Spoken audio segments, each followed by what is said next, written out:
had like a very loose UVP after the free training, but I was like, okay, got it. Gut health content works for me, and it's something that I deeply resonate with as well. It's not just like, oh, this is working, like I'll run with this. So I knew like, okay, gut health was something I wanted to talk about. But when we got back into the program, when you have your pyramid that was part of TBA, I realized I was starting at the top and I needed to come back to the bottom to define what makes me different, and then, refine that message to my audience, because I had a loose UVP, but I didn't have a clear strategy on how I wanted to continue to convey that message. So went back to the very beginning, really solidified what makes me different. And I discovered that what makes me different is I love to cook. I think I'm pretty good at cooking.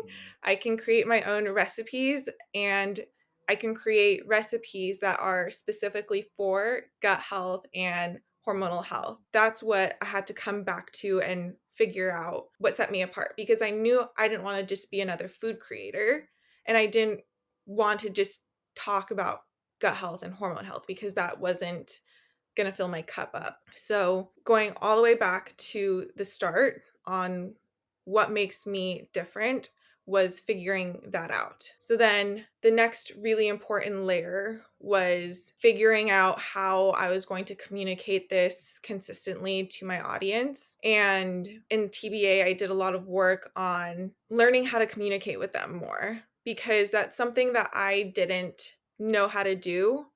And there was a lot in TBA that taught me how to kind of get that information out of your audience and connect with them more, just generally to build that community. So those two things were really, really big for me. And along with that, TBA kind of helps me integrate some of what I'd learned in Pitch It Perfect. So I had actually joined Pitch It Perfect before TBA in monetizing. So I started making much, much better pitches after taking TBA, actually, because I had a really clear differentiation from others. And those were like the three biggest things that have really helped me in my business so far.